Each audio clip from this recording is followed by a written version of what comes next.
Nag-breakdown ng PSEI below 6,000 levels. Ano nga bang ibig sabihin nito at paano ito makakaapekto sa sentiment and behaviors ng mga traders and investors that are trading the Philippine market? Marami rin pong nagtatanong kung magka-crash na nga daw ba or bearish market na naman daw ba para dito sa ating local market. So sa video na ito, sasagutin natin yan with the basis.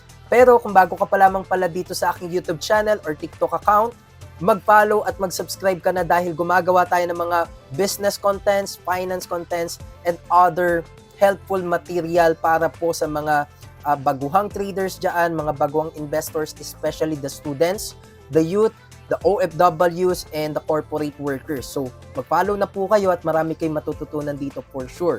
Ngayon, alamin na po natin ang context nitong PSEI, kung bakit siya bumagsak, kung makikita naman natin dito. No, unang-una muna ay ang support talaga niyan ay ito po, no? So nasa 6,000 levels or points, no, ang tawag doon points. Kumbaga hindi siya nakapag-support diyan dahil may nangyaring hindi magandang balita ngayon or naging negative catalyst para mag-breakdown or bumaba ng patuloy itong PSEI. At ang PSEI kasi it represents the 30 big companies here in the Philippines na kung saan, 'di ba, parang Bitcoin, no, magsusunuran na lang kapag ka nag-down yan. Most commonly, all of the industries, no, major industries in the Philippine stock market will fall down also. Kaya ganun po kahalaga itong mga indices na ito, yung kanilang galaw, no, whether it is going up or down, magrarally man ito or magbe-breakdown, doon po magdedepende ang buong market. Ngayon, October 27, 2023, no, nag-close po ang PSEI natin ng 5,900 plus, no? So ibig sabihin it broke down already the 6,000 level support. So ngayon, ano nga ba ang nag-trigger dito sa PSEI upang mag-breakdown siya? Okay? Ang nag-trigger po diyan ay yung tinatawag po natin na monetary policy action. Okay? Na inimplement po ng government, particularly the BSP, na tinaasan po nila yung interest rates. Okay, there are two types kasi ng monetary policy, the government intervention. The tinatawag nating yung monetary policy na expansionary o kaya naman yung contractionary. So ibig sabihin to expand the economy, pero kabaligtaran ng ginagawa nila dito sa ating economy ngayon that affects all of the prices in the financial markets. Dahil imbis na pa-expand yung economy, ginagawa nilang kino-contract nila, no? Or pinapalit nila, nilelesen nila yung inflation. So, ang nangyayari po, tinaasan na naman ng interest rates from 6.25%, no? Up by 25 basis points. So, naging 6.5 po. So, anong ibig sabihin ng pagtaas ng interest rates na yon sa ating mga traders, investors, at kahit sa simpleng mamamayan ka lang ng Pilipinas, no? Ibig sabihin nun, no, kapag ka humiram ka sa bangko, whether it is house loan, car loan, no, yung tinatawag natin na investment loans, yung mga business loans, ayan po ay mag-aangatan. So we are not talking about here thousands, we are talking here about billions of pesos. No, dahil yun ang tinatransact sa economy na kung saan kapag ka tumaas lang ng kaunti ang interest rate, lubhang maaapektuhan nito ang mga financial transactions and liquidity in the economy.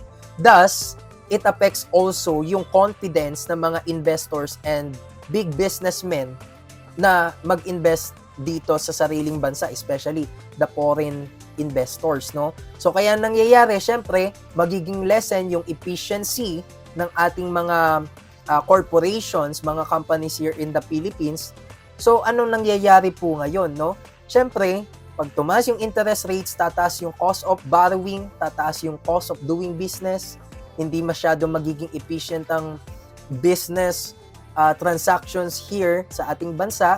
So anong mangyayari po? Yung mga foreign investors mag-aalisan at syempre yung mga investors dito na local katulad ko, ililipat ko na lang yung pera ko halimbawa sa bonds, no, and other guaranteed government investments, no, dahil tumataas nga yung interest rates. Kaya pong nangyayari ngayon sa stock market, no, puro panic selling, puro panic sell off. Bakit? Dahil alam nga ng mga tao that it will have a negative impact, yung negative catalyst na yun na nagtaas ng interest rates. So nangyayari tuloy ngayon, bumabagsak, no? Nagpa-panic selling yung mga tao, nagpa-panic sell offs yung mga kumpanya. So kaya ngayon, ano na lang ang pwedeng gawin natin dito, no, sa ating market, no? So sa tingin ko nga, no, it is the best time also to study the market more. No, wag tayo agad mag-sell short, wag tayo agad mag-buy long. No, pag-isipan muna nating maigi yung gagawin natin. Ngayon, ang aking masasabi lang muna dito is pwede na bang mag-sell short, no? Sa tingin ko kasi ito, possible pang mag-retest yan eh. Hindi nyo naman alam talaga kung bababa na yan talaga ng tuluyan. Baka pag nag-sell short kayo, biglang umangat, di ba?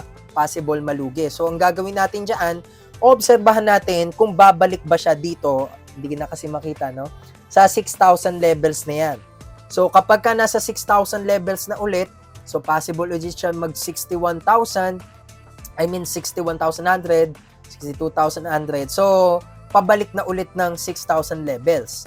Pero kung nasa below pa rin siya ng 6,000, possible pa tayo makakita dito ng further downfall, no, ng further decline phase. Bakit? Dahil nga yung economy ngayon ay nasa yun nga, contractionary phase, at ang nangyayari talaga bumababa. Ang tumataas ngayon, no, yung mga currencies, yung mga tumataas ngayon, yung mga bonds and other risk-free investments, no, by the government. Ang bumababa ngayon yung equities.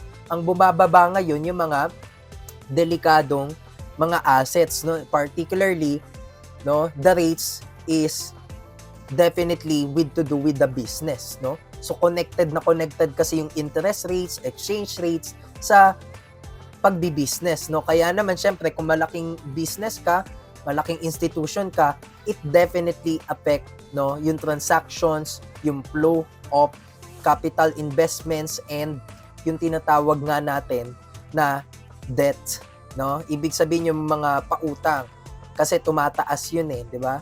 So kaya nangyayari ngayon is, no, medyo nawawala ng confidence yung mga big corporations and definitely investors talaga kung bakit nalalaglag yung presyo nito or hindi siya nag-stay dun sa support, no? Kaya yan, titignan pa natin yung update dyan sa PSEI, ano bang mangyayari. Kasi kapag yan po, no, ay continuously nag-breakdown within that levels, ang pwedeng mangyari ay yun, no, wag naman sana, pero pwede niyang balikan yung mga previous support niya, no, dito sa ating left, no, which was nasa bandang mga 5,500 yon. Wag naman sana, at makita pa rin natin sana yan na mag-stay dyan sa ating range na yan, kahit medyo nag-breakdown siya, titignan pa rin natin kung magre-retest at kung babalik doon sa dati niyang range, no? Pero with that, ang masasabi na lang natin is, no, regarding sa ating government intervention and monetary policy, so sa tingin nyo, okay pa ba yung pagtataas ng interest rates, no, ng ating government, particularly the BSP, because they are responsible for the provisions, authority of banking regulations, but more than that, the monetary policy actions, no, to stabilize the economy, the prices and exchange rate, and definitely that would affect a lot to the business people out there, to the investors out there, no? Kaya yun mga ka-traders, I hope nakatulong tayo at nakabigay ng insight sa ating mga kapwa traders diyan at mga kapwa investors. So kung may mga gantong contents pa kayo na gustong ipagawa sa akin, especially about the economy and the stock market, so gagawan pa natin yan ng maraming updates at ng maraming uploads, no? Basta tutok lang kayo dito sa aking TikTok account at sa aking YouTube channel, dahil marami tayong contents na gagawin pa upang makatulong yan sa ating mga Pilipino, upang mas maging matalino tayong investors, no? Especially in the midst of this status quo. So, yun lang mga ka-traders. I hope marami po kayong natutunan galing sa video nito. Please keep in touch and be updated sa aking mga uploads. So, yun lamang po, and please like, share this video. Bye-bye po mga ka-traders. Hope it helps.